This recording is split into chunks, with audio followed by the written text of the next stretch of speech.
Pukul 2 pagi. Suamiku selalu pergi diam-diam. Curiga dia berselingkuh. Aku membuntutinya ke rumah tua. Hatiku hancur melihatnya bersama wanita lain. Namun kenyataan sesungguhnya jauh lebih berbahaya dari dugaan. Sebelum ceritanya dimulai, silakan tulis di kolom komentar dari daerah mana saja teman-teman yang menonton cerita ini. Dan dengar cerita sambil aktivitas apa? Nyapu, ngepel, tiduran, rebahan atau apa? Yuk kita simak ceritanya. Jam dinding di kamar itu menunjukkan pukul 1:55 dini hari. Jarum detiknya yang bergerak tanpa suara seolah menjadi satu-satunya saksi bisu atas kegelisahan yang melanda hati Anjani malam itu. Di luar, angin malam menderu pelan, menggoyangkan ranting pohon mangga yang bergesekan dengan genteng rumah, menciptakan irama mencekam yang menemani detak jantung Anjani yang berpacu kencang. Ia memejamkan matanya rapat-rapat, mengatur napasnya agar terdengar teratur, seolah-olah ia sedang terlelap dalam tidur yang nyenyak. Namun, di balik kelopak matanya yang terpejam, indera pendengarannya bekerja 2 kali lipat lebih tajam dari biasanya. Ini adalah malam ke-7. Sudah 1 minggu penuh Anjani merasakan keanehan yang terjadi pada suaminya, Damar. Setiap malam, tepat menjelang pukul 2 pagi, Anjani akan merasakan pergeseran bobot di kasur mereka. Damar, lelaki yang selama 5 tahun ini ia kenal sebagai suami yang setia, hangat, dan terbuka, kini berubah menjadi sosok misterius yang menyimpan rahasia besar di balik punggung tegapnya. Anjani merasakan selimut di sampingnya tersingkap perlahan. Sangat pelan, nyaris tanpa suara. Ia tahu Damar sedang berusaha bangun tanpa membangunkannya. Dalam hati Anjani berteriak, ingin sekali ia membuka mata dan langsung bertanya, "Mau kemana kamu, Mas?" Namun, logika di kepalanya menahan impuls itu. Jika ia bertanya sekarang, Damar pasti akan mengelak. Damar pasti akan beralasan hanya ingin minum air putih, atau mengecek pintu pagar yang lupa dikunci, atau alasan klise lainnya. Anjani butuh bukti, bukan sekadar alasan. Dari celah matanya yang ia buka sedikit, Anjani melihat siluet suaminya duduk di tepi ranjang. Cahaya lampu jalan yang remang-remang menembus tirai jendela, menyinari separuh wajah Damar. Wajah itu tampak tegang, berbeda jauh dengan wajah damai yang biasa Anjani lihat saat suaminya tidur. Damar mengusap wajahnya kasar, lalu meraih ponselnya yang tergeletak di atas nakas.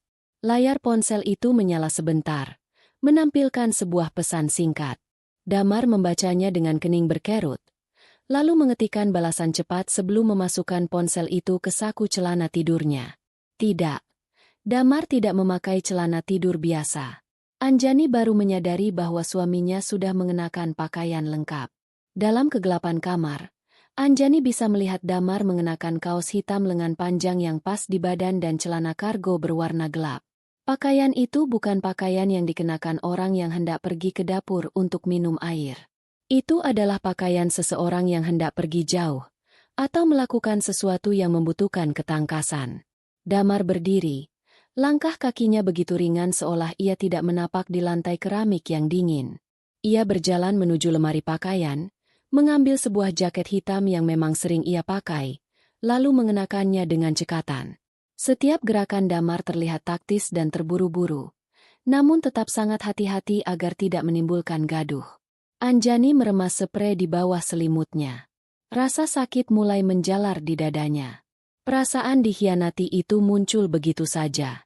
Pikiran-pikiran liar mulai menari di kepala Anjani. Apakah ada wanita lain? Apakah Damar memiliki kehidupan lain yang tidak diketahui Anjani? Selama ini, Damar bekerja sebagai staf keamanan di sebuah perusahaan besar milik Pak Irfan.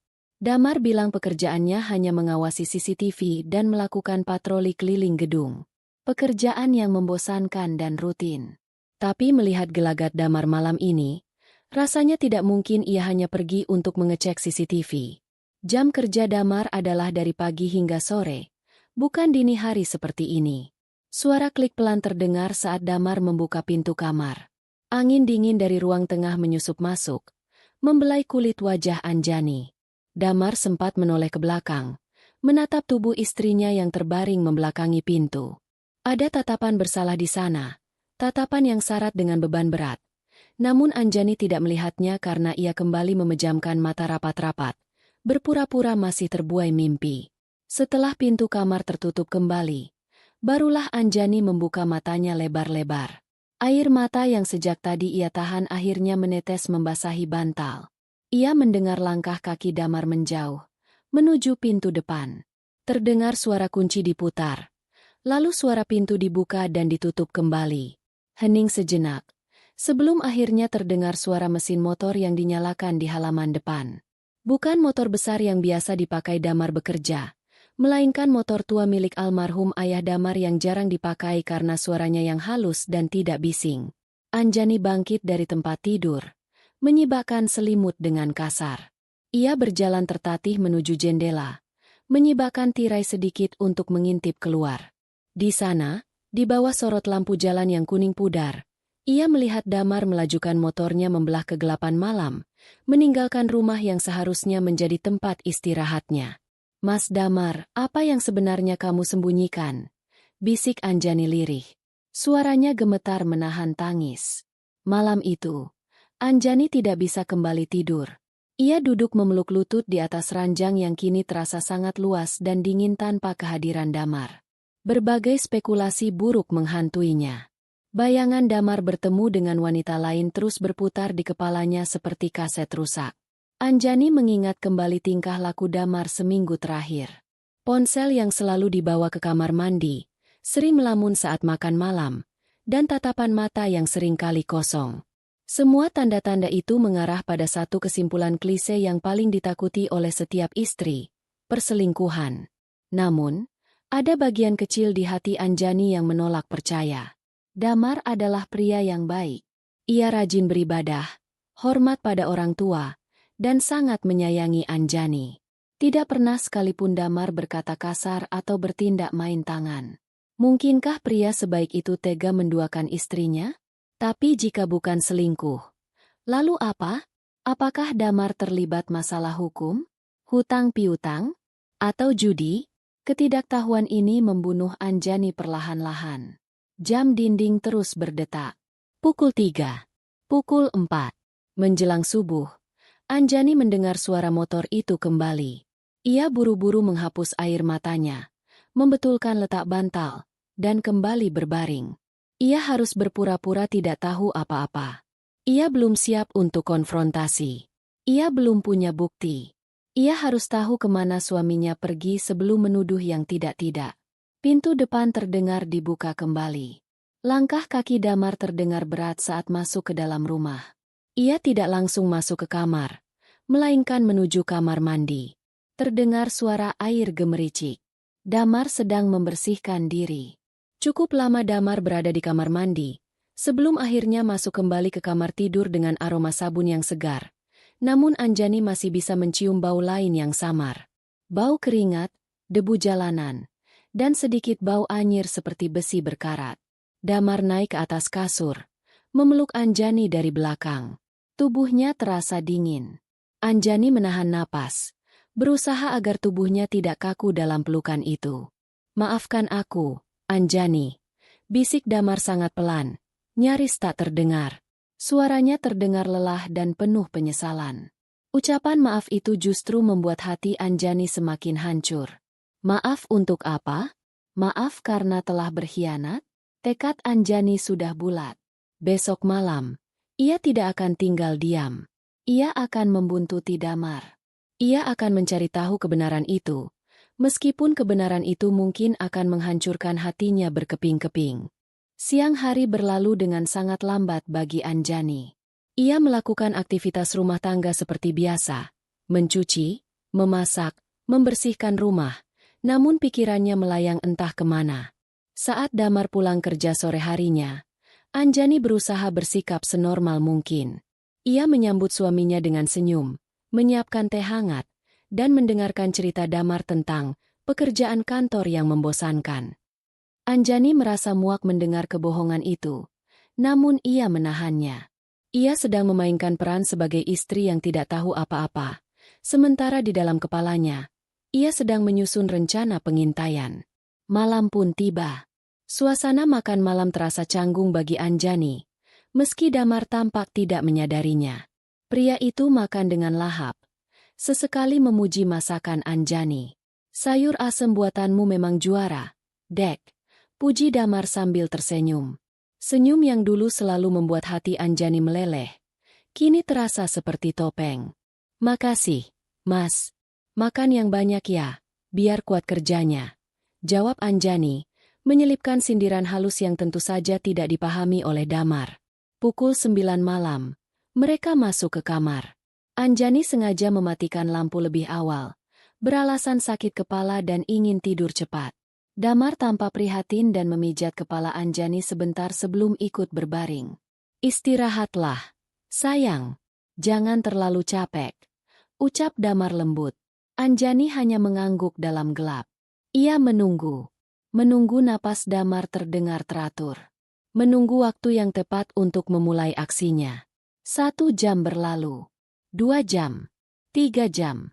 Tepat pukul 1:45, Anjani bangun perlahan.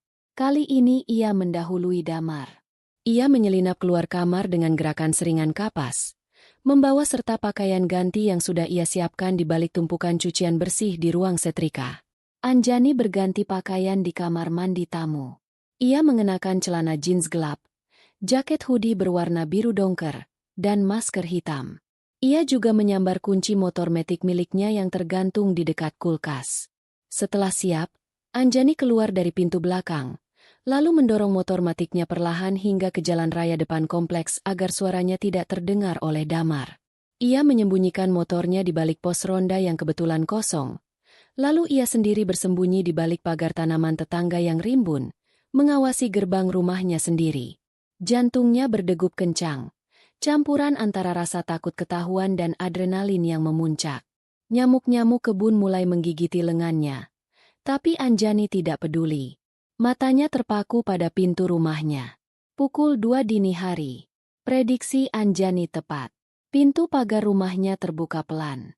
Damar keluar dengan motor tua ayahnya, mengenakan setelan serba hitam yang sama seperti malam sebelumnya. Wajahnya tertutup helm full face, tapi dari postur tubuhnya, Anjani tahu itu suaminya. Damar menengok ke kiri dan ke kanan, memastikan keadaan aman, lalu memacu motornya dengan kecepatan sedang meninggalkan kompleks perumahan. Anjani menunggu beberapa detik agar Damar menjauh. Lalu ia berlari menuju motornya. Dengan tangan gemetar, ia memasukkan kunci kontak dan menyalakan mesin. Syukurlah, jalanan sangat sepi sehingga suara mesin motornya tersamarkan oleh angin. Anjani memacu kendaraannya, menjaga jarak sekitar 50 meter di belakang Damar. Jalanan kota yang biasanya macet kini lengang. Lampu-lampu jalan membiaskan cahaya oranye di aspal yang basah sisa hujan sore tadi. Damar melaju lurus menuju jalan protokol, lalu berbelok ke arah yang tidak Anjani duga. Ia mengarah ke pinggiran kota, melewati kawasan industri yang sepi dan gelap. Truk-truk besar sesekali melintas, membuat Anjani harus ekstra hati-hati agar tidak terserempet atau kehilangan jejak Damar yang menyalip di antara kendaraan besar itu. Udara malam semakin menusuk tulang. Anjani merapatkan jaketnya. Ketakutan mulai merayapi pikirannya. Daerah ini terkenal rawan begal dan kejahatan. Kenapa Damar pergi ke tempat sepi seperti ini? Apakah wanita selingkuhannya tinggal di daerah kumuh ini? Atau mereka janjian di tempat tersembunyi? Semakin jauh mereka berkendara, semakin sedikit rumah penduduk yang terlihat.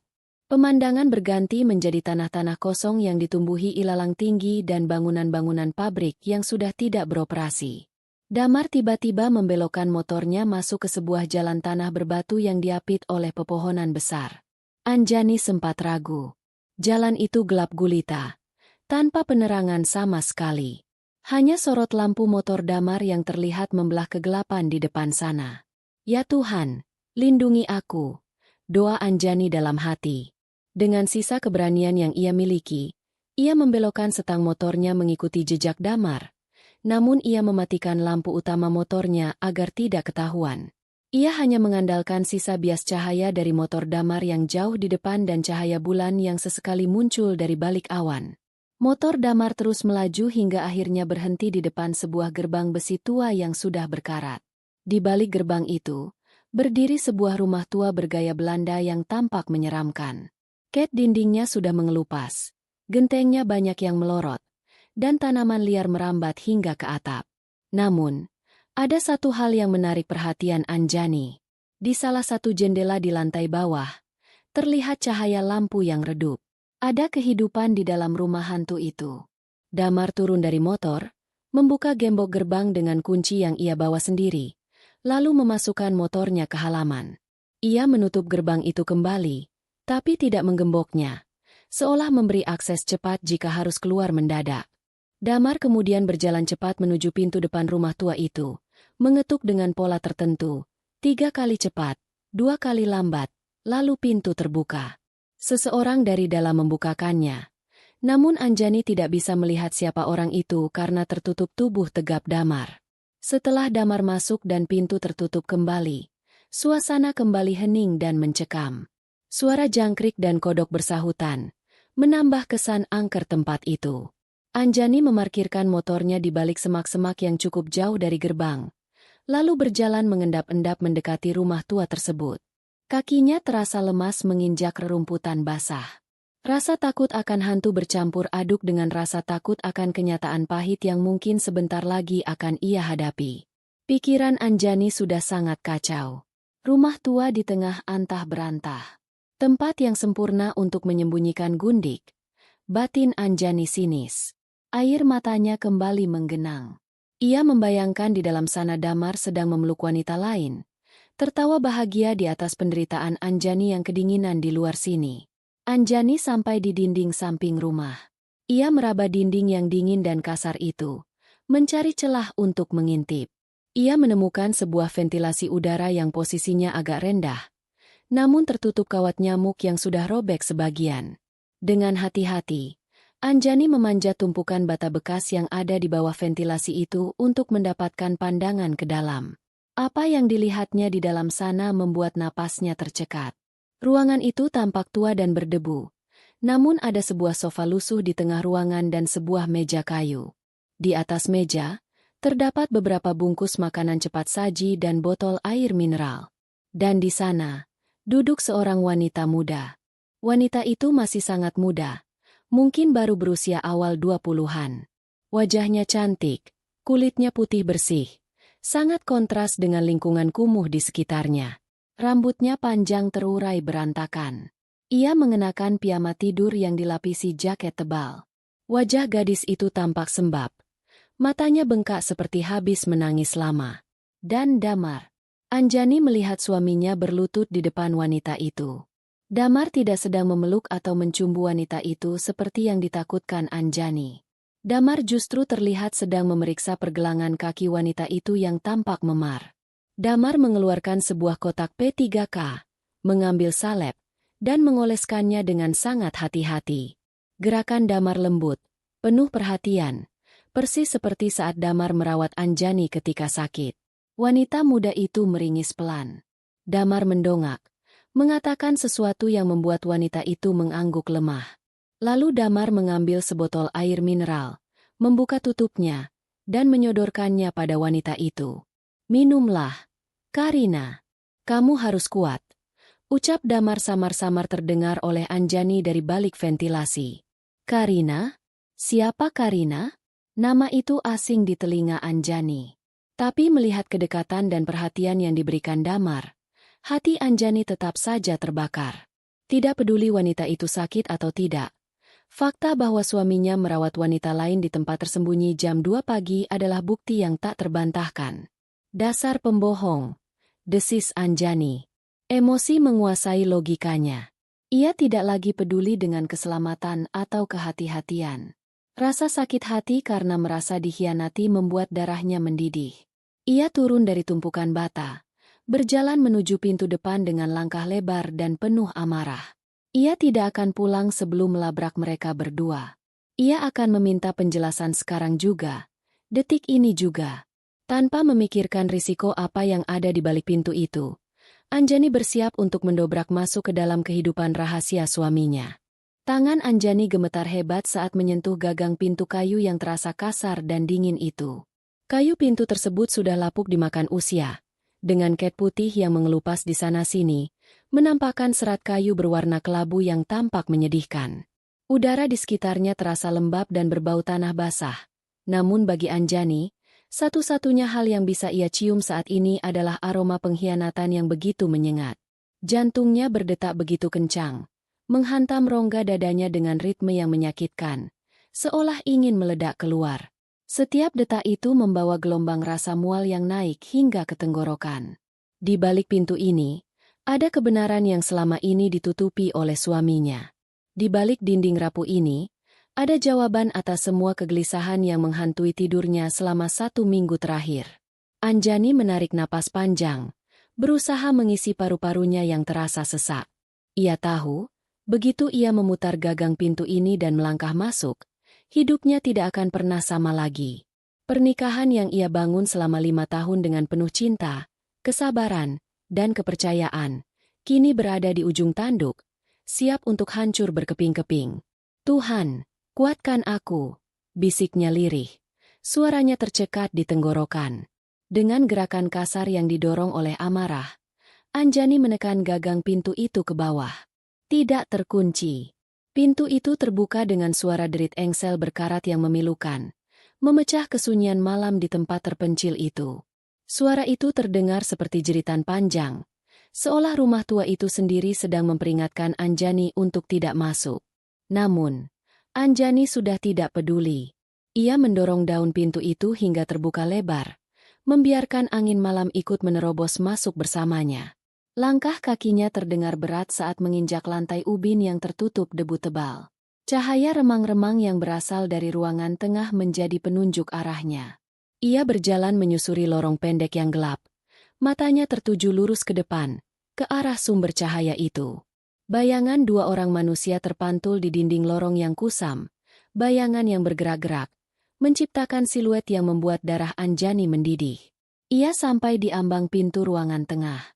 Pemandangan yang tersaji di depan matanya seketika membuat seluruh persendiannya terasa lolos. Lututnya goyah, seolah tulang-tulangnya berubah menjadi jeli. Anjani harus berpegangan pada kusen pintu agar tidak ambruk ke lantai. Di sana, di bawah cahaya lampu bohlam kuning yang redup dan berayun pelan tertiup angin dari ventilasi, Damar sedang duduk di sebuah kursi kayu tua. Punggungnya yang tegap, punggung yang biasa menjadi tempat Anjani bersandar, kini condong ke arah wanita lain. Wanita muda itu, Karina, duduk di hadapannya di atas sofa lusuh yang busanya sudah mencuat keluar. Jarak mereka begitu dekat. Terlalu dekat untuk ukuran 2 orang yang tidak memiliki hubungan istimewa. Tangan Damar, tangan yang sama yang memakaikan cincin pernikahan di jari manis Anjani 5 tahun lalu, kini sedang terulur menyentuh wajah wanita itu. Jemari kasar Damar menyeka pipi Karina dengan gerakan yang begitu lembut, begitu hati-hati, seolah wanita di depannya adalah barang pecah belah yang sangat berharga. Anjani melihat bibir Damar bergerak, mengucapkan kata-kata yang tidak bisa ia dengar dengan jelas karena dengungan keras di telinganya. Namun ia bisa melihat ekspresi wajah suaminya. Ekspresi itu penuh dengan kekhawatiran, ketulusan, dan kasih sayang. Dunia Anjani seketika runtuh. Langit-langit rumah tua yang tinggi dan penuh sarang laba-laba itu seakan berputar cepat dan menimpa kepalanya. Rasa sakit yang tajam menghunjam dadanya. Lebih sakit daripada luka fisik manapun yang pernah ia rasakan. Ini bukan sekadar dugaan lagi. Ini adalah bukti nyata. Suaminya, Damar, pahlawannya, imamnya, ternyata memiliki hati yang bercabang. Memori-memori indah masa lalu berputar cepat di benak Anjani seperti sebuah film yang diputar mundur dengan kecepatan tinggi, lalu dibakar habis. Ia teringat saat Damar mengucapkan janji suci pernikahan di depan penghulu dan orang tua mereka. "Saya terima nikahnya Anjani binti Bapak Rahmat." Suara tegas Damar saat itu terngiang kembali, namun kini terdengar seperti sebuah lelucon yang menyakitkan.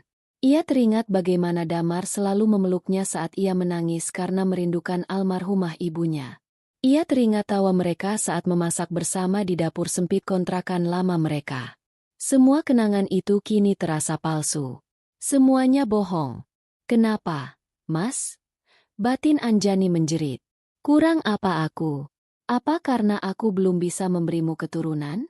Apa karena aku mulai menua? Apa karena masakan aku tidak enak lagi? Pertanyaan-pertanyaan menyakitkan itu menyerang Anjani bertubi-tubi. Ia menatap Karina, wanita muda itu. Wajahnya memang cantik, jauh lebih muda, dan terlihat rapuh. Tipe wanita yang membuat laki-laki merasa ingin menjadi pahlawan. Anjani merasa kerdil. Ia merasa kalah. Rasa percaya dirinya hancur lebur menjadi debu. Anjani melihat Karina meraih tangan Damar yang ada di wajahnya, menggenggamnya erat, lalu menempelkan tangan itu ke pipinya sendiri sambil memejamkan mata. Air mata wanita itu terus mengalir. Damar tidak menarik tangannya. Ia membiarkannya. Ia justru mencondongkan tubuhnya lebih dekat, menepuk pelan puncak kepala Karina dengan tangan yang satunya. Pemandangan itu adalah batas kesabaran Anjani. Rasa sedih yang tadinya mendominasi, kini berganti menjadi amarah yang membara. Panas api cemburu membakar seluruh kewarasannya. Anjani tidak lagi memikirkan sopan santun, tidak lagi memikirkan harga diri. Yang ia inginkan hanyalah meluapkan rasa sakit ini. Ia ingin berteriak, memukul, menghancurkan apa saja yang ada di depannya. Sama seperti mereka telah menghancurkan hatinya. Napas Anjani memburu, terdengar kasar dan putus-putus. Air matanya mengalir deras membasahi pipi, tapi ia tidak menyekanya. Ia membiarkan air mata itu menjadi saksi betapa hancurnya ia malam ini. Tatapannya tajam menusuk ke arah pasangan di depannya itu. Mas Damar. Panggil Anjani. Suaranya terdengar parau, pecah, dan penuh luka. Namun di ruangan yang hening itu, suaranya terdengar seperti ledakan petir. Damar dan Karina tersentak kaget. Damar memutar tubuhnya dengan kecepatan kilat. Wajahnya pucat pasi saat melihat sosok istrinya berdiri di ambang pintu dengan wajah basah oleh air mata dan mata yang menyala karena amarah. Karina membelalakan matanya, terlihat ketakutan dan bingung. Ia menarik tangannya dari Damar dan memundurkan tubuhnya hingga terpojok di sofa. Waktu seolah berhenti. Anjani dan Damar saling bertatapan. Namun tidak ada cinta di sana. Yang ada hanya tatapan tuduhan dari Anjani, dan tatapan terkejut dari Damar. Anjani melihat ketakutan di mata Damar, dan itu semakin meyakinkannya bahwa suaminya takut ketahuan belangnya. Anjani. Desis Damar. Suaranya tercekat. Ia hendak berdiri, namun kakinya tampak berat. Cukup, teriak Anjani, memotong ucapan suaminya. Jangan sebut namaku dengan mulut kotormu itu. Dunia Anjani benar-benar telah gelap. Tidak ada lagi cahaya. Rumah tua ini bukan hanya menjadi saksi bisu pertemuan rahasia suaminya, tapi juga menjadi kuburan bagi cinta dan kepercayaan yang selama ini ia agung-agungkan. Malam ini, di tempat asing yang menyeramkan ini, Anjani merasa dirinya telah mati, dibunuh oleh orang yang paling ia cintai. Teriakan Anjani menggema di seluruh ruangan rumah tua itu, memantul pada dinding-dinding kosong dan menciptakan gaung yang mengerikan. Tega kamu, Mas. Jadi ini kerjamu setiap malam, hah? Ini alasan kamu selalu keluar jam 2 pagi. Anjani tidak bisa menahan dirinya lagi. Ia melangkah maju dengan cepat, menerjang ke arah Damar. Tangannya mengepal, siap memukul dada bidang suaminya, tempat di mana ia dulu sering menyandarkan kepala. Ia ingin menyakiti Damar, sama seperti Damar telah menyakiti hatinya. Kamu pembohong, pengkhianat. Kamu bilang kamu kerja. Ternyata kamu di sini, enak-enakan sama perempuan ini. Tunjuk Anjani ke arah Karina dengan jari telunjuk yang gemetar hebat. Siapa dia, Mas? Istri simpananmu? Atau pelacur yang kamu sewa? Karina semakin meringkuk ketakutan di sudut sofa. Tubuhnya gemetar hebat. Isak tangisnya semakin keras karena panik. Ia menatap Damar dengan tatapan memohon perlindungan, seolah Anjani adalah monster yang siap menelannya hidup-hidup. Reaksi Damar di luar dugaan Anjani. Pria itu tidak berlutut minta ampun atau berusaha menyangkal dengan kata-kata manis. Sebaliknya, wajah Damar berubah menjadi sangat serius dan waspada. Matanya tidak hanya menatap Anjani, tapi juga menyapu sekeliling ruangan, ke arah jendela dan pintu, seolah teriakan Anjani telah memicu bahaya yang lebih besar daripada sekadar pertengkaran rumah tangga. Saat Anjani hendak melayangkan pukulan ke dadanya, Damar menangkap kedua pergelangan tangan istrinya dengan cekatan. Cengkeramannya kuat, namun tidak menyakiti. "Lepasin aku. Jangan sentuh aku." Anjani meronta, berusaha melepaskan diri. Ia menendang kaki Damar, memukul-mukul lengan suaminya dengan sisa tenaga yang ia miliki. "Aku benci kamu. Aku mau cerai. Aku mau pulang." "Anjani, diam. Demi Tuhan, diamlah," bentak Damar dengan suara tertahan, setengah berbisik namun penuh penekanan. Keringat dingin mulai bercucuran di pelipisnya. Bukannya diam, Anjani malah semakin histeris. "Kenapa aku harus diam? Biar semua orang tahu kalau kamu itu laki-laki brengsek. Biar tetangga dengar. Biar." Sebelum Anjani menyelesaikan kalimatnya, Damar melakukan sesuatu yang membuat Anjani terbelalak. Damar menarik tubuh Anjani mendekat, lalu membekap mulut istrinya dengan telapak tangannya yang lebar. Ia menyeret Anjani menjauh dari area tengah ruangan yang terang, menuju sudut yang lebih gelap di balik lemari tua, memaksa Anjani untuk merunduk. "MMMPPHH. MMMPPHH." Anjani meronta sekuat tenaga. Pikirannya kalut. Dia mau membunuhku. Pikir Anjani panik. Dia mau membungkamku selamanya supaya perselingkuhannya tidak terbongkar. Ya Tuhan, suamiku seorang psikopat. Air mata Anjani mengalir semakin deras karena ketakutan. Ia menggigit telapak tangan Damar sekuat tenaga hingga ia merasakan rasa asin darah di lidahnya. Namun Damar tidak melepaskan bekapannya. Pria itu meringis menahan sakit, tapi matanya menatap tajam tepat ke manik mata Anjani. Tatapan itu bukan tatapan pembunuh. Itu tatapan memohon. Tatapan putus asa. "Dengar aku, Anjani," bisik Damar tepat di telinga istrinya. Napasnya memburu. "Tolong dengarkan aku dulu. Kalau kamu teriak, kita semua mati. Bukan cuma aku, tapi kamu, dan juga dia." Damar menunjuk ke arah Karina dengan dagunya. Kata, "mati," membuat Anjani berhenti meronta sesaat. Matanya menatap Damar mencari kebohongan, tapi yang ia temukan hanyalah keseriusan yang mencekam. Damar perlahan melonggarkan bekapannya, namun tangannya tetap siaga di dekat mulut Anjani, siap membekap lagi jika istrinya berteriak. "Jangan teriak," perintah Damar lagi. "Tarik napas. Tenang." Anjani menarik napas panjang. Dadanya naik turun dengan cepat.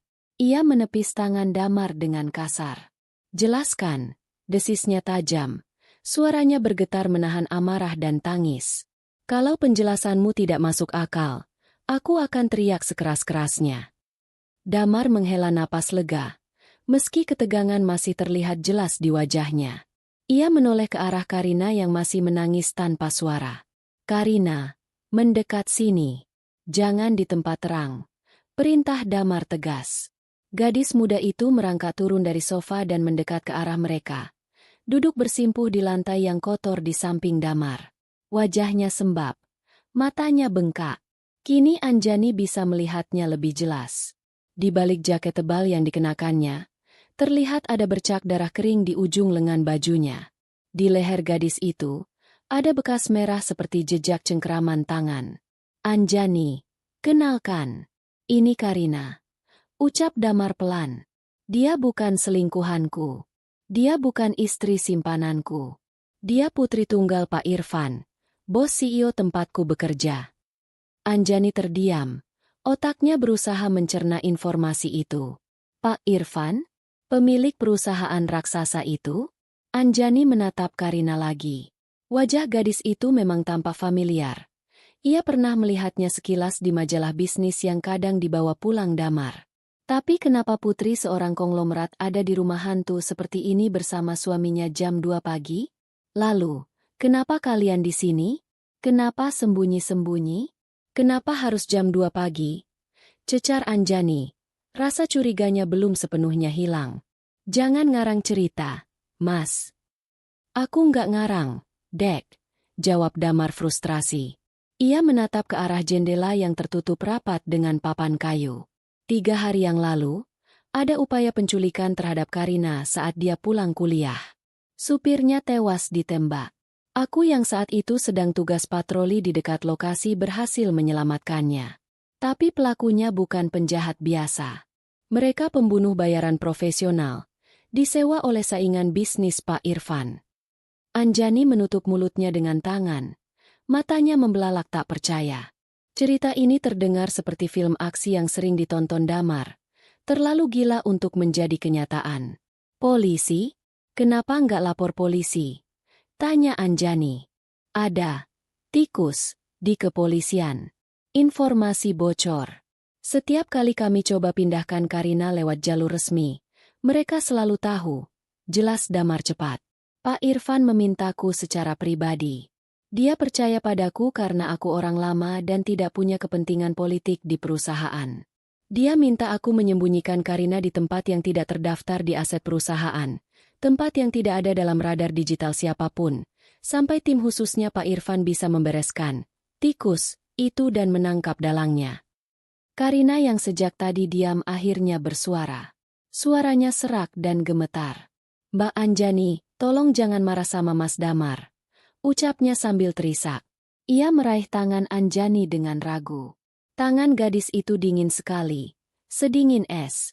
Mas Damar orang baik. Dia nyelamatin nyawa saya. Dia nggak pernah macem-macem.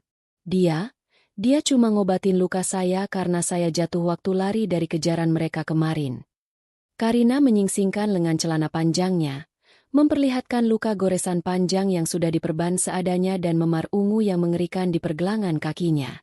Kotak P3K yang tadi dilihat Anjani ternyata memang digunakan untuk tujuan medis, bukan sebagai kedok. Anjani menatap luka itu, lalu menatap wajah suaminya. Damar tampak lelah. Kantung matanya hitam dan tebal. Pakaian serba hitam yang dikenakannya bukan untuk gaya-gayaan, tapi untuk kamuflase di kegelapan. Ponsel yang selalu diceknya bukan untuk membalas pesan mesra, tapi untuk memantau situasi keamanan atau menerima instruksi dari Pak Irfan. Rasa bersalah perlahan mulai merayapi hati Anjani, menggantikan rasa amarah yang tadi meledak-ledak. Ia telah menuduh suaminya berkhianat, padahal suaminya sedang bertaruh nyawa melakukan tugas mulia. Tapi Mas, kenapa kamu nggak bilang sama aku? Tanya Anjani. Air matanya kini menetes karena alasan yang berbeda. Kenapa kamu biarin aku curiga? Aku hampir gila mikirin kamu punya wanita lain. Damar meraih tangan Anjani, menggenggamnya erat. Aku nggak mau nyeret kamu dalam bahaya ini. Anjani, tugas ini taruhannya nyawa. Kalau mereka tahu aku yang menyembunyikan Karina, mereka akan cari kelemahanku. Dan kelemahanku satu-satunya cuma kamu. Aku mau kamu tetap aman di rumah, nggak tahu apa-apa. Jadi kalaupun aku tertangkap, kamu nggak akan diapa-apain sama mereka. Mendengar itu, pertahanan Anjani runtuh total.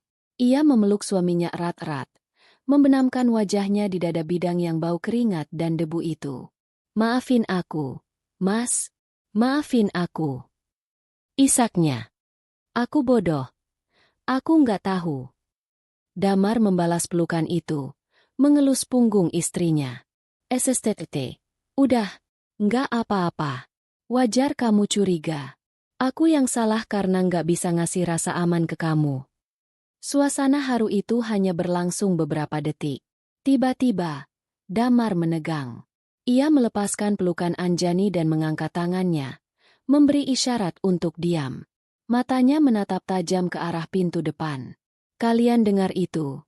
Bisik Damar. Anjani menajamkan pendengarannya. Awalnya hening, hanya suara angin. Tapi kemudian, ia mendengarnya. Suara deru mesin mobil yang mendekat perlahan. Bukan hanya satu, tapi mungkin 2 mobil. Suara ban yang menggilas kerikil di jalan masuk terdengar semakin jelas. Mereka menemukan kita, desis Damar. Wajahnya berubah keras. Sisi lembut seorang suami seketika lenyap, berganti menjadi aura dingin seorang pelindung. Damar segera berdiri, mematikan lampu bohlam satu-satunya di ruangan itu, membuat mereka tenggelam dalam kegelapan total. Anjani, dengarkan aku baik-baik. Ucap Damar cepat sambil menarik sebuah pistol dari balik punggungnya. Benda yang baru kali ini dilihat Anjani seumur hidupnya. Mulai detik ini, lupakan rasa takutmu. Kamu harus kuat. Mereka datang bukan untuk bertamu. Anjani merasakan dingin yang menjalari tulang punggungnya. Rasa cemburunya tadi adalah neraka. Tapi kenyataan yang dihadapinya sekarang jauh lebih mengerikan. Suaminya tidak berselingkuh. Tapi suaminya sedang diburu oleh pembunuh. Dan sekarang, karena ia nekat membuntuti, ia juga ada di dalam lingkaran maut ini. Ikuti aku, merunduk. Perintah Damar sambil menuntun Anjani dan Karina menuju bagian belakang rumah. Dunia memang belum runtuh, Anjani. Tapi malam ini, kita harus berjuang supaya atap rumah ini tidak benar-benar rubuh menimpa kita. Suara deru mesin mobil yang tadinya terdengar sayup-sayup kini berubah menjadi raungan yang jelas dan mengintimidasi. Bukan hanya satu, melainkan dua mobil SUV hitam besar yang berhenti tepat di depan gerbang besi tua yang setengah terbuka. Sorot lampu depan mobil-mobil itu begitu terang dan menyilaukan, menembus celah-celah papan kayu yang memalang jendela, menciptakan garis-garis cahaya yang membelah kegelapan di dalam rumah tua itu seperti laser pencari jejak. Damar bergerak dengan kecepatan yang tidak pernah dibayangkan oleh Anjani sebelumnya. Pria itu tidak lagi terlihat seperti suami yang hangat atau pria yang kelelahan sepulang kerja. Dalam sekejap mata, ia berubah menjadi mesin pertahanan yang dingin dan penuh perhitungan. Ia segera menarik Anjani dan Karina menjauh dari jangkauan bias cahaya yang masuk lewat jendela, menekan tubuh mereka agar merapat ke dinding yang gelap. Mereka sudah di halaman, bisik Damar. Suaranya nyaris tak terdengar, tenggelam di antara suara pintu mobil yang dibanting keras di luar sana. Kevin tidak main-main. Dia membawa tim pembersih. Tim pembersih? Ulang Anjani dengan bibir gemetar. Istilah itu terdengar mengerikan di telinganya. Mereka yang bertugas melenyapkan saksi mata dan membereskan jejak. Jawab Damar singkat tanpa menoleh. Matanya terus waspada mengawasi pergerakan bayangan di luar lewat celah kecil di dinding kayu yang lapuk.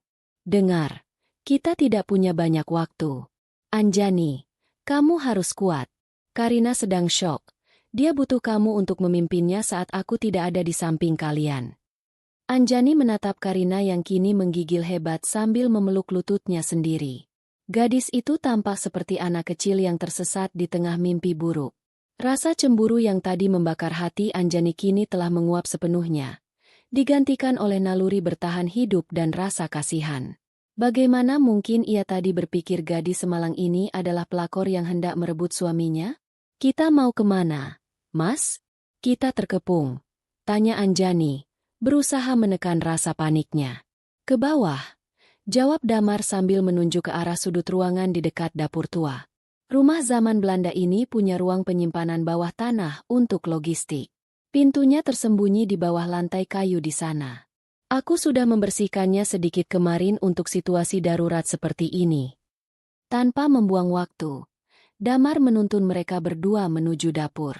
Lantai kayu berderit setiap kali mereka melangkah. Suara yang membuat jantung Anjani seakan berhenti berdetak karena takut terdengar oleh orang-orang di luar. Di luar, terdengar suara langkah kaki berat sepatu bot yang menginjak kerikil halaman. Suara itu terdengar banyak. Mungkin ada 5 atau 6 orang. Terdengar juga suara logam yang dikokang. Senjata api. Keluar kau, Damar. Kami tahu kau di dalam. Suara teriakan dari luar itu terdengar berat dan serak. Itu suara Kevin. Nada bicaranya santai namun penuh ancaman. Seolah ia sedang mengajak bermain peta umpet dengan mangsa yang sudah pasti tertangkap. Serahkan gadis itu baik-baik, dan mungkin, hanya mungkin, aku akan membiarkanmu hidup dengan sedikit cacat permanen sebagai kenang-kenangan. Damar tidak menggubris teriakan itu. Ia berlutut di lantai dapur, menyisihkan sebuah lemari kabinet tua yang ternyata memiliki roda di bawahnya. Di balik lemari itu, terdapat pintu kayu persegi di lantai yang nyaris tidak terlihat karena warnanya yang sama dengan lantai sekitarnya. Damar menarik cincin besi yang tertanam di pintu itu dan mengangkatnya. Bau apek tanah dan udara lembab langsung menyeruak keluar. Masuk, perintah Damar. Anjani menatap lubang gelap itu dengan ragu. Kamu ikut masuk, kan, Mas? Damar menatap istrinya lekat-lekat. Dalam kegelapan itu, Anjani bisa melihat kilatan kesedihan di mata suaminya. Damar menggeleng pelan. Kalau kita semua masuk, mereka akan membakar rumah ini dan kita akan mati terpanggang di bawah sana. Aku harus menahan mereka di atas. Aku harus mengalihkan perhatian mereka supaya bantuan Pak Irfan punya waktu untuk sampai ke sini. Enggak, tolak Anjani. Air matanya kembali tumpah. Ia mencengkeram lengan baju Damar. Aku nggak mau ninggalin kamu sendirian di sini. Mereka bawa senjata. Mas, kamu cuma sendirian. Anjani, tolong. Damar memegang kedua bahu istrinya. Meremasnya kuat untuk menyadarkan Anjani.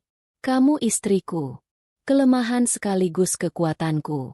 Kalau kamu di sini, aku nggak akan bisa fokus bertarung. Aku akan terus khawatir kamu kena peluru nyasar. Masuk, jaga Karina. Itu cara kamu membantuku. Kata-kata itu menampar kesadaran Anjani. Ia sadar, keberadaannya di medan tempur hanya akan menjadi beban bagi Damar yang terlatih. Dengan berat hati, ia mengangguk. Ia membantu Karina menuruni tangga kayu yang curam menuju kegelapan ruang bawah tanah itu. Sebelum menutup pintu lantai itu, Damar menatap Anjani sekali lagi.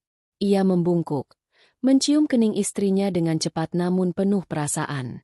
Ciuman itu terasa hangat, kontras dengan situasi dingin yang mencekam mereka.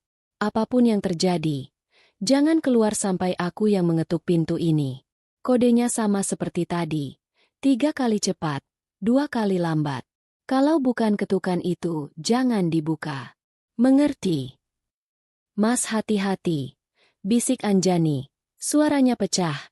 Damar tersenyum tipis, senyum yang berusaha menenangkan namun gagal menyembunyikan ketegangan. Aku akan pulang. Kita akan makan sayur asem buatanmu lagi. Pintu kayu itu ditutup dari atas. Gelap gulita langsung menyergap Anjani dan Karina. Hanya ada sedikit cahaya yang masuk dari celah-celah lantai kayu di atas kepala mereka, menciptakan garis-garis tipis yang menari dalam debu. Suara lemari kabinet yang digeser kembali terdengar di atas, menutup akses masuk itu sepenuhnya. Kini, Anjani dan Karina terisolasi di dalam perut bumi. Ruangan itu sempit, berbau tanah basah dan jamur. Anjani meraba-raba saku celananya dan menyalakan senter dari ponselnya. Cahaya putih dari ponsel menyinari wajah Karina yang pucat pasi. Gadis itu duduk meringkuk di sudut, membenamkan wajah di antara lututnya, menutup telinga rapat-rapat. Di atas kepala mereka, suara kaca pecah terdengar nyaring. Perang! Serbu! Teriakan Kevin terdengar, diikuti oleh suara pintu depan yang didobrak paksa. Pertempuran dimulai. Anjani mematikan layar ponselnya agar cahaya tidak menembus ke atas lewat celah lantai. Dalam kegelapan total, indera pendengarannya menjadi satu-satunya jembatan ke dunia atas. Ia mendengar suara langkah kaki berlarian, suara benturan benda keras, dan teriakan-teriakan marah.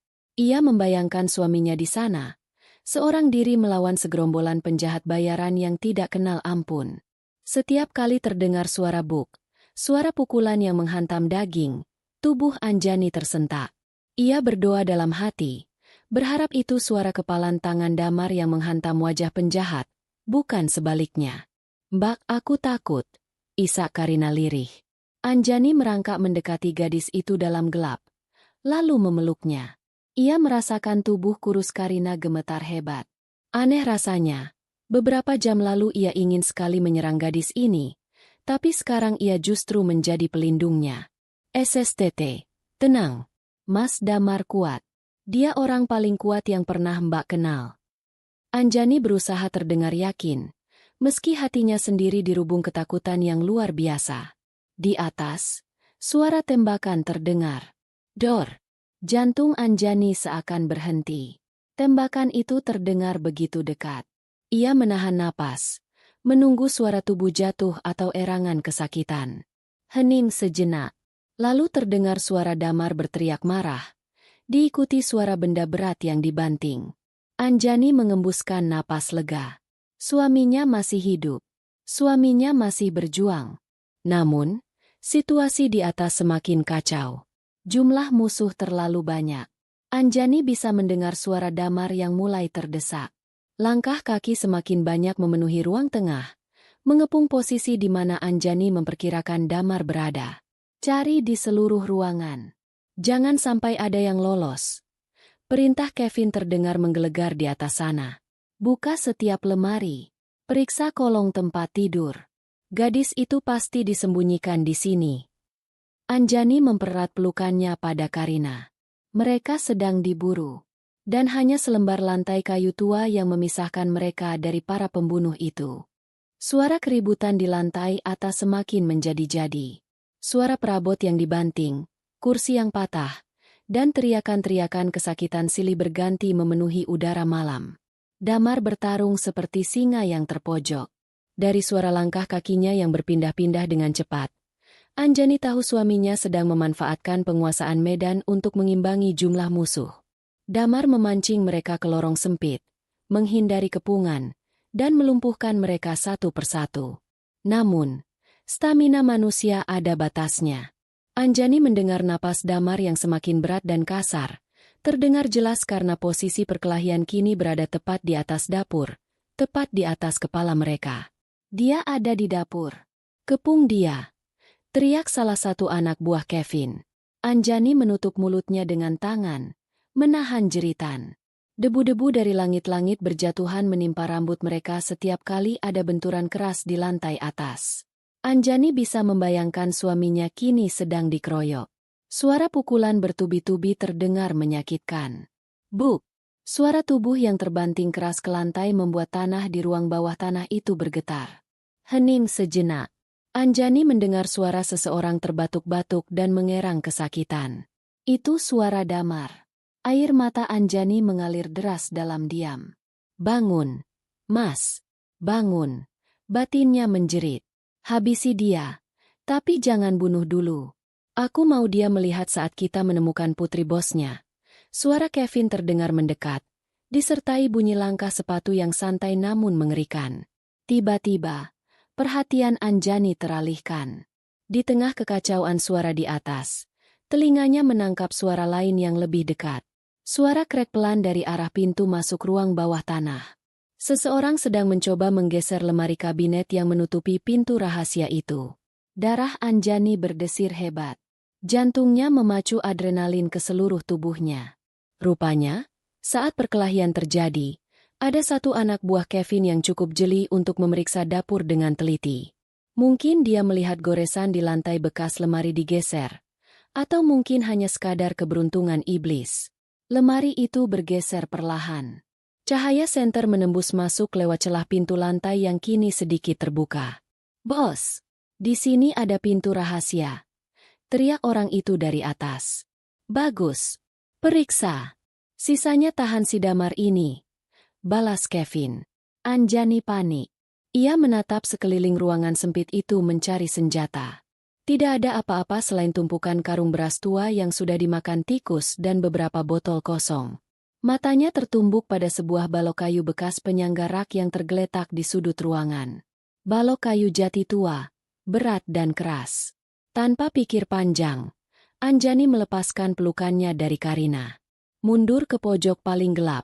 "Karina, jangan bersuara," bisik Anjani tegas. "Mbak." Karina hendak memprotes, tapi tatapan tajam Anjani menghentikannya. Pintu lantai itu ditarik hingga terbuka lebar. Cahaya senter yang menyilaukan langsung menyorot ke bawah, menyapu ruangan yang lembab itu. Sesosok pria berbadan tegap dengan wajah tertutup masker ski hitam melongokkan kepalanya ke bawah. Di tangannya tergenggam sebuah pisau belati panjang yang berkilat tertimpa cahaya. "Ketemu kalian, tikus-tikus kecil," gumam pria itu dengan nada mengejek. Ia mulai menuruni tangga kayu dengan hati-hati. Satu tangan memegang senter dan pisau, tangan lainnya berpegangan pada pinggiran lubang. Anjani berdiri mematung di balik bayangan pilar penyangga di samping tangga. Napasnya ia tahan sekuat tenaga. Tangannya mencengkeram balok kayu itu begitu erat hingga buku-buku jarinya memutih. Ia belum pernah memukul orang seumur hidupnya. Membunuh kecoa saja ia tidak tega. Tapi malam ini, Di depan matanya ada ancaman nyata yang akan menghancurkan hidupnya, suaminya, dan gadis tak berdosa yang bersamanya. Pria itu sampai di anak tangga terakhir. Kakinya menapak di lantai tanah. Ia mengarahkan senternya ke sudut ruangan, tepat ke arah Karina yang sedang meringkuk ketakutan. Wah, Tuan Putri ternyata ngumpet di lubang tikus. Ujar pria itu sambil melangkah maju mendekati Karina. Punggungnya kini sepenuhnya menghadap ke arah persembunyian Anjani. Pria itu tertawa kecil. Tawa yang membuat bulu kuduk Anjani meremang. Ini saatnya. Sekarang atau tidak sama sekali. Anjani mengumpulkan seluruh keberanian yang tersisa, seluruh rasa cintanya pada Damar, dan seluruh amarahnya pada situasi gila ini. Ia melangkah keluar dari bayangan, mengangkat balok kayu itu tinggi-tinggi di atas kepalanya dengan kedua tangan. "Jangan sentuh dia!" teriak Anjani sekuat tenaga. Pria itu kaget mendengar teriakan di belakangnya. Ia baru saja akan menoleh ketika balok kayu di tangan Anjani menghantam bagian belakang kepalanya dengan suara boom yang tumpul dan keras. Hantaman itu begitu kuat, didorong oleh adrenalin seorang istri yang putus asa. Pria itu tidak sempat berteriak. Tubuhnya langsung kaku sesaat, matanya mendelik ke atas. Lalu ia ambruk ke tanah seperti pohon pisang yang ditebas, tidak sadarkan diri. Pisau belati di tangannya terlepas dan jatuh berdenting di dekat kaki Anjani. Anjani berdiri terengah-engah di atas tubuh pria itu. Balok kayu di tangannya jatuh berdebum. Ia menatap tangannya sendiri yang gemetar hebat. Ia baru saja melumpuhkan seorang penjahat. Ia, Anjani, seorang ibu rumah tangga yang takut gelap, baru saja menghajar seorang pembunuh bayaran. "Mbak Anjani." Karina langsung menghambur memeluk kaki Anjani, menangis histeris. "Mbak hebat, Mbak nyelamatin aku." Anjani merosot duduk di lantai, memeluk Karina. Tubuhnya lemas bukan main. Rasa mual menyerangnya, tapi ia menahannya. "Kita belum aman, Karina. Kita belum aman," bisiknya. Matanya menatap nanar ke arah lubang di atas kepala mereka yang masih terbuka menganga. Di atas sana, suara keributan tiba-tiba berhenti. Hening yang mencekam. Anjani tidak tahu apakah itu pertanda baik atau buruk. Apakah Damar berhasil mengalahkan mereka? Atau apakah Damar sudah? "Damar?" panggil Kevin dari atas. Suaranya terdengar jengkel. "Anak buahku yang satu itu lama sekali di bawah. Apa dia tidur?" Lalu terdengar suara langkah kaki mendekati lubang. Anjani segera memungut pisau belati milik penjahat yang pingsan tadi. Tangannya gemetar memegang gagang pisau yang dingin itu. Ia berdiri lagi di depan Karina, siap untuk pertarungan selanjutnya. Ia tidak akan menyerah. Jika suaminya berjuang mati-matian di atas sana, maka ia pun akan berjuang mati-matian di bawah sini. "Kalau kamu mau menyakiti gadis ini," gumam Anjani dengan tatapan nyalang ke arah lubang di atas, "kamu harus melangkahi mayatku dulu." Bayangan seseorang muncul di bibir lubang. Anjani menahan napas, mengangkat pisaunya, siap menerjang. Namun, sosok itu tidak langsung turun. Ia hanya berdiri di sana. Siluetnya terlihat samar karena cahaya dari ruang tengah. "Anjani?" panggil sebuah suara yang sangat familiar, namun terdengar lemah dan serak. Itu bukan suara Kevin. Itu bukan suara penjahat. "Mas Damar?" balas Anjani ragu, menurunkan pisaunya sedikit. Sosok itu limbung, lalu jatuh berlutut di tepi lubang, seolah tenaganya sudah habis terkuras. Cahaya lampu dari ruangan atas menyinari wajahnya sekilas. Wajah itu babak belur, darah mengalir dari pelipis dan sudut bibirnya. Namun matanya menatap ke bawah dengan sorot kekhawatiran yang mendalam. Kalian baik-baik saja?" tanya Damar terengah-engah. "Mas." Anjani menjatuhkan pisau itu dan berlari ke arah tangga, hendak naik untuk membantu suaminya. Tapi belum sempat kakinya menapak anak tangga pertama, sebuah tangan kekar muncul dari belakang Damar, mencengkeram rambut suaminya dan menarik kepalanya ke belakang dengan kasar. Sebuah laras pistol berwarna perak terlihat menempel di pelipis Damar. Wajah Kevin muncul di samping wajah Damar, menyeringai lebar ke arah Anjani yang membeku di bawah sana. "Adegan yang mengharukan," ucap Kevin dingin. Sayangnya, Drama ini harus berakhir. Naiklah, Nyonya, dan bawa Tuan Putri bersamamu. Atau aku akan melubangi kepala suami tercintamu ini sekarang juga. Dunia Anjani kembali berputar. Harapan yang baru saja muncul, kini diremukan kembali dengan kejam. Ia menatap mata Damar. Suaminya menggeleng pelan, memberi isyarat, jangan, meski nyawanya sendiri di ujung tanduk. Tapi Anjani tidak punya pilihan. Ia tidak bisa membiarkan Damar mati. Dengan langkah berat, Anjani menoleh pada Karina, mengulurkan tangannya. Ayo, Karina, kita naik. Kita hadapi mereka bersama. Malam belum berakhir, dan ujian sesungguhnya baru saja dimulai. Langkah kaki Anjani terasa seberat timah saat ia menaiki tangga kayu yang menuju ke lantai atas. Di belakangnya, Karina mengikuti dengan tubuh yang masih gemetar hebat. Tangannya mencengkeram ujung jaket Anjani seolah itu adalah satu-satunya pegangan hidup yang tersisa.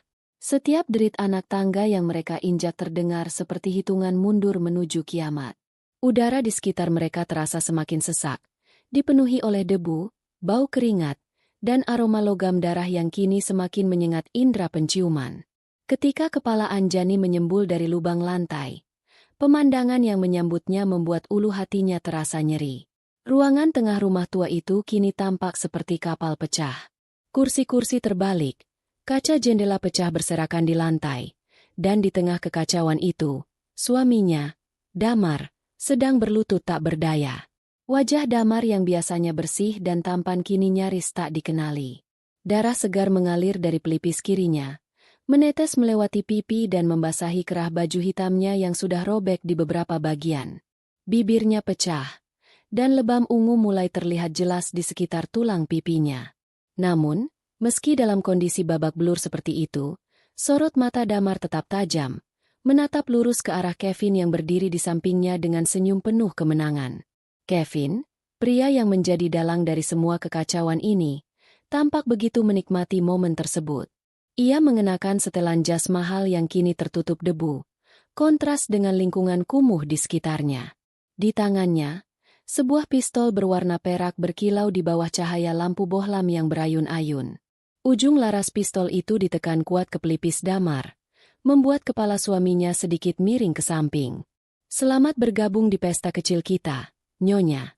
Sapa Kevin dengan nada suara yang dibuat-buat ramah, namun terdengar sangat mengerikan di telinga Anjani. Dan tentu saja, selamat malam Tuan Putri Karina. Ayahmu pasti sangat merindukanmu. Anjani merangkak keluar dari lubang, lalu membantu Karina naik. Mereka berdua berdiri merapat ke dinding, menjauh sebisa mungkin dari Kevin namun tetap berada dalam jangkauan pandangannya. Lepaskan suami saya. Suara Anjani terdengar serak. Namun ada ketegasan di sana yang mengejutkan dirinya sendiri. Kalian menginginkan Karina, kan? Dia sudah di sini. Jadi biarkan suami saya pergi. Kevin tertawa terbahak-bahak. Tawa yang menggema memantul di dinding-dinding kosong. Dengar itu, Damar? Istrimu sedang mencoba bernegosiasi denganku. Manis sekali. Sayangnya, ini bukan pasar tawar-menawar, Nyonya. Di sini, akulah yang menentukan siapa yang hidup dan siapa yang mati. Damar mengerang pelan, berusaha menegakkan kepalanya. Jangan dengarkan dia, Anjani. Lari, bawa Karina lari. Ucapnya terbata-bata sebelum Kevin menghantamkan gagang pistolnya ke kepala bagian belakang Damar. Diam, bentak Kevin. Damar tersungkur ke depan, mengerang kesakitan. Anjani menjerit, hendak berlari menghampiri suaminya. Namun langkahnya terhenti ketika Kevin mengarahkan pistolnya ke arah Anjani. Satu langkah lagi, peluru ini bersarang di dadamu, ancam Kevin dingin. Anjani membeku. Air matanya mengalir deras membasahi pipi. Ia merasa begitu tidak berguna. Ia melihat suaminya, pahlawannya, disiksa di depan matanya sendiri dan ia tidak bisa melakukan apa-apa. Rasa putus asa mulai merayapi hatinya. Apakah ini akhir dari segalanya? Apakah ia akan mati di rumah tua ini tanpa sempat melihat matahari terbit lagi? Tanpa sempat meminta maaf dengan benar pada suaminya atas tuduhan perselingkuhan yang konyol itu? Nah, Sekarang semuanya sudah berkumpul, ujar Kevin sambil kembali menodongkan pistol ke arah Damar yang kini terengah-engah di lantai. Rencananya sederhana. Aku akan membawa Karina. Dan kalian berdua, yah. Kalian adalah saksi mata yang merepotkan. Sayangnya, aku tidak suka meninggalkan jejak. Kevin mengokang pistolnya. Bunyi klik logam itu terdengar begitu nyaring di ruangan yang sunyi itu. Jantung Anjani seakan berhenti berdetak. Ia menatap Damar, dan Damar menatapnya balik. Dalam tatapan itu, Damar seolah berkata, "Maaf, dan aku mencintaimu." Anjani memejamkan matanya. Mulutnya komat kamit memanjatkan doa terakhir. Ia membayangkan wajah ibunya, wajah ayahnya, dan kenangan-kenangan manis bersama Damar. Ia pasrah. Namun, tepat ketika kepasrahan itu mencapai puncaknya, sebuah suara meraung memecah keheningan malam di luar sana. Bukan suara angin, bukan suara jangkrik. Itu adalah suara sirine. Sirine yang melengking tinggi, bersahut-sahutan, semakin lama semakin dekat dan semakin keras. Wajah Kevin yang tadinya penuh kemenangan seketika berubah pucat. Ia menoleh ke arah jendela yang tertutup papan. Cahaya biru dan merah berputar-putar menembus celah-celah papan, menyinari ruangan itu dengan ritme yang kacau. "Polisi?" desis Kevin tak percaya. "Bagaimana bisa? Kita sudah memutus semua komunikasi." Damar, yang masih terkapar di lantai, tiba-tiba tertawa kecil. Tawa yang lemah namun penuh kepuasan. "Kau lupa satu hal, Kevin," gumam Damar sambil menyeka darah di sudut bibirnya. "Aku penjaga keamanan elit. Sinyal sosku tidak terhubung ke pemancar biasa. Langsung ke satelit pribadi perusahaan Pak Irfan. Mereka sudah melacak posisi ini sejak Anjani masuk ke sini." Kemarahan meledak di wajah Kevin. "Bajingan!" teriaknya. Kepanikan melanda ruangan itu. Anak buah Kevin yang berjaga di pintu depan berteriak, "Bos, kita dikepung. Ada tim SWAT di depan." "Sialan!" umpat Kevin. Ia sadar ia tidak punya waktu lagi. Rencana penculikannya gagal total. Sekarang, prioritasnya bukan lagi uang tebusan, tapi menyelamatkan diri. Dan untuk itu, ia butuh jaminan. Mata liar Kevin menyapu ruangan dan berhenti pada Anjani. "Kalau aku harus mati atau masuk penjara, aku akan membawa seseorang bersamaku," geram Kevin. Ia bergerak cepat, bukan ke arah Karina, tapi ke arah Anjani. Kevin tahu Damar sudah tidak berdaya, dan Karina terlalu jauh di sudut. Anjani adalah target termudah untuk dijadikan tameng hidup. "Anjani, awas!" teriak Damar. Adrenalin seolah menyuntikkan tenaga baru ke dalam tubuhnya yang babak belur. Kevin menerjang maju. Tangannya terulur hendak menjambak rambut Anjani. Anjani yang masih syok terlambat bereaksi. Ia hanya bisa menjerit ketika merasakan tangan kasar Kevin mencengkeram lengannya. Kevin menarik tubuh Anjani kasar, memutarnya, dan menjadikan tubuh mungil Anjani sebagai perisai di hadapannya. Sementara lengan kanannya melingkar di leher Anjani, mencekiknya, dan tangan kirinya menempelkan moncong pistol ke pelipis Anjani. "Mundur, atau kubledakkan kepala istrimu," teriak Kevin ke arah pintu depan yang mulai didobrak dari luar. "Jangan!" teriak Damar histeris. Ia berusaha bangkit berdiri, kakinya goyah, tapi tekadnya sekeras baja. Ia tidak peduli pada rasa sakit di sekujur tubuhnya. Melihat istrinya dalam bahaya maut membuat rasa takutnya hilang, berganti menjadi naluri membunuh yang murni. Brak! Pintu depan hancur berkeping-keping. Serpihan kayu beterbangan ke segala arah. Asap putih tebal, gas air mata, langsung menyembur masuk ke dalam ruangan, membuat pandangan menjadi kabur dan mata terasa perih luar biasa. "Tiarap! Semua tiarap!" Suara teriakan petugas polisi menggema dari balik asap, diikuti derap langkah sepatu bot yang menyerbu masuk. Kevin terbatuk-batuk terkena gas air mata. Pegangannya pada Anjani sedikit melonggar karena matanya perih. Momen sepersekian detik itu tidak disia-siakan oleh Damar. Dengan sisa tenaga terakhirnya, Damar menerjang menembus asap putih itu. Ia melompat seperti harimau yang terluka, menabrak tubuh Kevin dengan seluruh berat badannya. "Lepaskan istriku," raung Damar. Mereka berdua jatuh berguling di lantai. Pistol di tangan Kevin meletus satu kali. Dor! Peluru nyasar menghantam langit-langit, merontokkan plester tua di atas mereka. Anjani terlempar ke samping, jatuh terduduk dengan napas tersengal-sengal. Telinganya berdengung hebat akibat suara tembakan jarak dekat itu. Di lantai, pergulatan hidup dan mati terjadi. Kevin, meski lebih segar bugar, kewalahan menghadapi amukan Damar yang sedang dalam mode bertahan hidup demi istrinya. Damar tidak memukul sembarangan. Ia menggunakan teknik kuncian yang ia pelajari selama bertahun-tahun. Ia menahan lengan Kevin yang memegang pistol, membenturkannya keras-keras ke lantai ubin hingga pistol itu terlepas dan terpelanting jauh. "Arg!" Kevin berteriak kesakitan saat Damar mematahkan pergelangan tangannya. Namun Kevin tidak menyerah. Ia memukul luka di pelipis Damar, membuat darah kembali mengucur deras dan pandangan Damar kabur. Damar mengerang. Cengkeramannya melemah. Kevin memanfaatkan itu untuk membalikan posisi. Kini ia berada di atas Damar. Tangannya mencekik leher Damar. "Mati kau! Mati!" Racau Kevin gila. Anjani melihat pistol Kevin tergeletak tak jauh darinya. Tanpa berpikir panjang, didorong oleh insting untuk menyelamatkan suaminya, ia merangkak cepat meraih pistol itu. Tangannya gemetar hebat memegang benda dingin yang mematikan itu. Ia tidak tahu cara menggunakannya, tapi ia tahu ia harus melakukan sesuatu.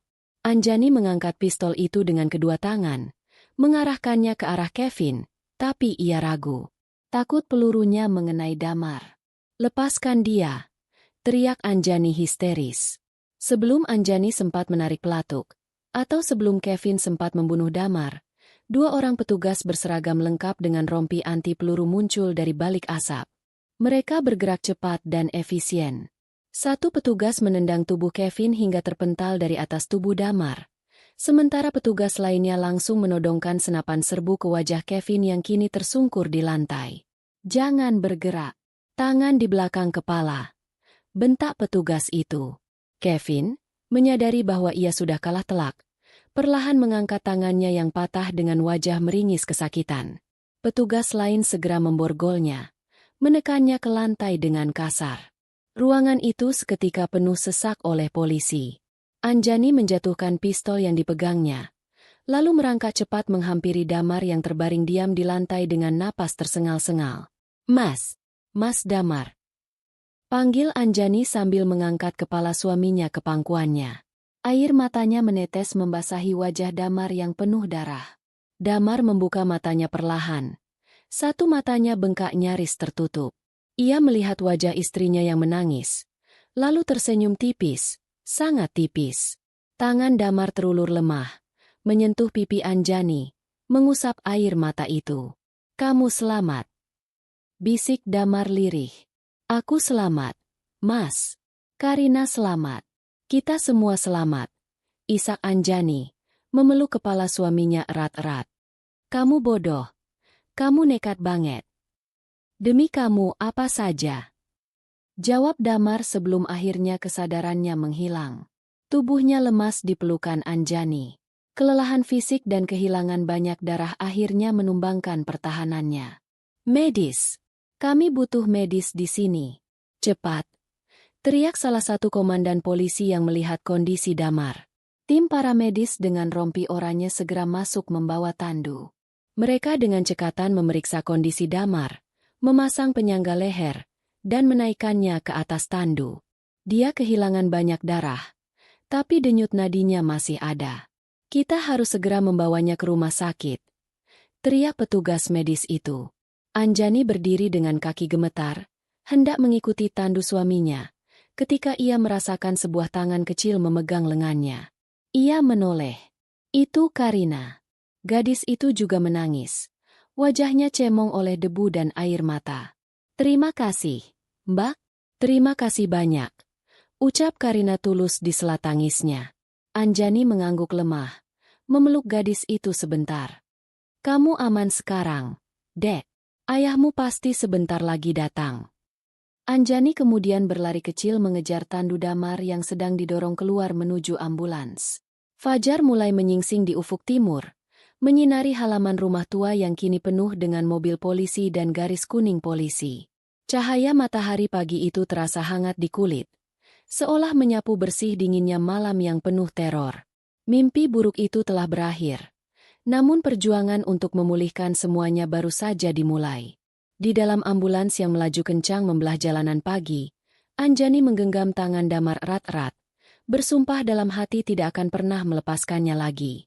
Bau antiseptik yang khas memenuhi indera penciuman Anjani. Sudah 2 hari ia duduk di kursi tunggu rumah sakit VIP ini, menolak untuk pulang meski perawat sudah berkali-kali menyarankannya untuk istirahat. Baginya, istirahat satu-satunya adalah melihat Damar membuka mata. Damar telah menjalani operasi selama 4 jam untuk menjahit luka-luka di tubuhnya dan memperbaiki tulang rusuknya yang retak. Dokter bilang kondisinya stabil, masa kritis sudah lewat, namun tubuhnya butuh waktu untuk pulih dari trauma fisik yang berat. Anjani memandangi wajah suaminya yang kini terbaring damai di atas ranjang pasien. Perban putih membalut kepalanya. Selang infus menancap di tangannya, dan beberapa kabel monitor menempel di dadanya, menampilkan grafik detak jantung yang stabil berbunyi bip-bip-bip. Irama itu adalah musik terindah bagi Anjani saat ini. Pintu kamar rawat inap itu diketuk pelan, lalu terbuka. Seorang pria paruh baya dengan wibawa yang luar biasa masuk. Rambutnya yang memutih tertata rapi, dan meski wajahnya terlihat lelah, sorot matanya penuh dengan kehangatan dan rasa syukur.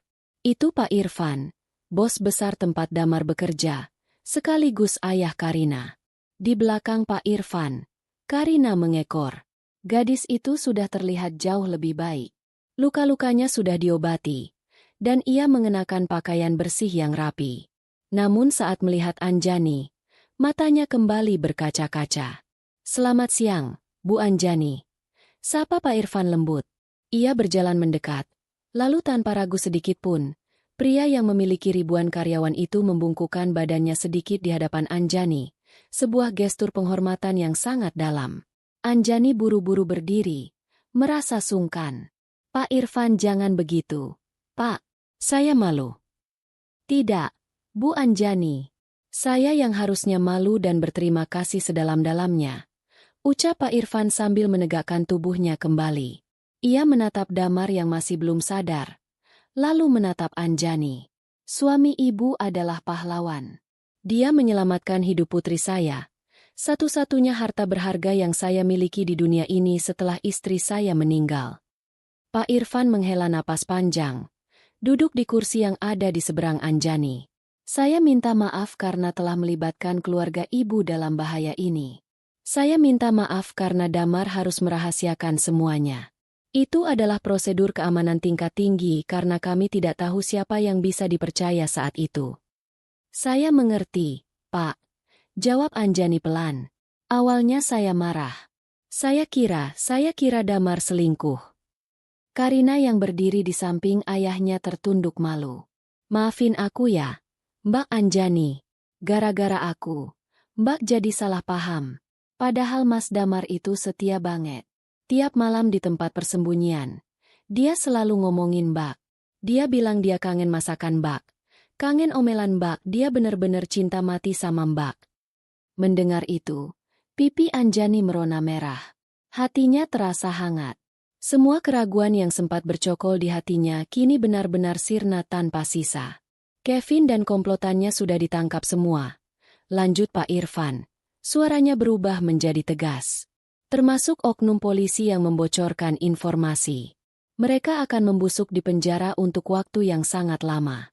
Saya pastikan itu." Tiba-tiba, terdengar suara erangan pelan dari arah ranjang. Jari tangan Damar bergerak sedikit. "Mas?" panggil Anjani, langsung melompat dari kursinya dan mendekat ke wajah suaminya. Kelopak mata Damar bergerak-gerak, lalu perlahan terbuka. Cahaya lampu ruangan membuatnya menyipitkan mata sejenak. Pandangannya beradaptasi, dan wajah pertama yang ia lihat adalah wajah istri tercintanya, Anjani. Suaranya parau dan kering. "Aku di sini, Mas. Aku di sini." Anjani menggenggam tangan Damar, menciuminya berkali-kali. Air mata bahagia menetes lagi. Damar tersenyum lemah. Ia menoleh sedikit dan melihat Pak Irfan serta Karina. Pak Irfan, Karina, kalian aman? Kami aman, Damar. Berkat kamu. Jawab Pak Irfan sambil menepuk pelan bahu Damar yang tidak diperban. Kamu istirahat saja. Jangan pikirkan pekerjaan dulu. Biaya rumah sakit, pemulihan, semuanya perusahaan yang tanggung. Damar mengangguk lemah. Terima kasih, Pak. Satu lagi, tambah Pak Irfan. Wajahnya menjadi lebih serius namun bersahabat. Mulai hari ini, saya membebas tugaskan kamu dari posisi staf keamanan lapangan. Jantung Anjani berdegup kencang. Apakah Damar dipecat? Pikirnya panik. Damar pun tampak terkejut. Tapi Pak, Damar hendak protes. Pak Irfan mengangkat tangannya sambil tersenyum. Dengarkan dulu. Saya tidak mau kamu bertaruh nyawa di lapangan lagi. Kamu terlalu berharga. Mulai bulan depan, setelah kamu pulih total, saya mengangkat kamu menjadi kepala keamanan korporat, Chief Security Officer, untuk seluruh grup perusahaan saya. Kamu akan bekerja di kantor pusat, mengatur strategi keamanan, dan membawahi ratusan personel. Gajimu akan naik 5 kali lipat, ditambah fasilitas mobil dinas dan asuransi penuh untuk keluarga. Anjani ternganga. Ia tidak percaya pendengarannya. Kepala keamanan korporat? Itu jabatan eksekutif.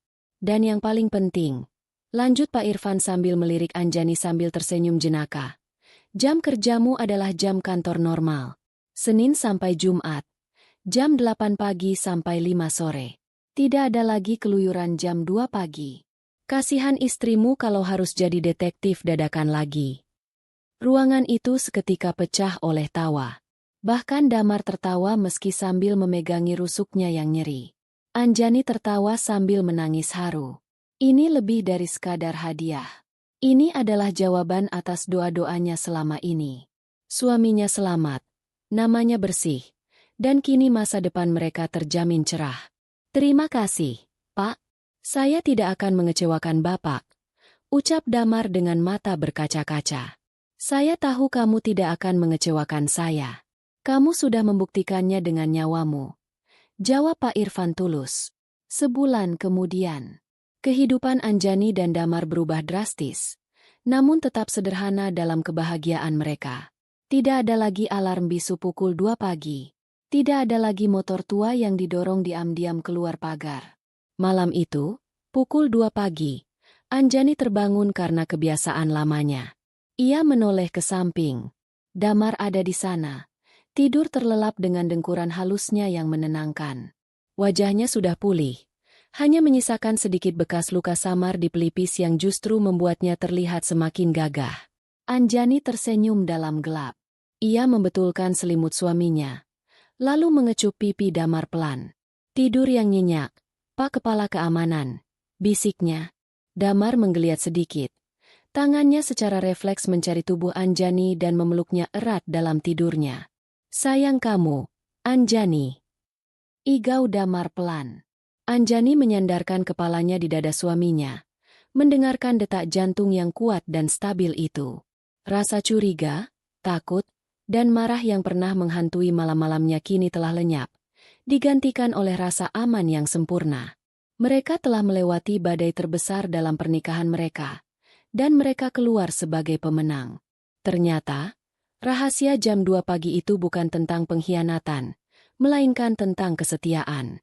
Kesetiaan pada tugas, dan di atas segalanya, kesetiaan untuk pulang kembali ke pelukan istri tercinta. Dan malam ini, seperti malam-malam seterusnya, mereka akan tidur nyenyak, menyongsong hari esok yang jauh lebih bahagia selamanya.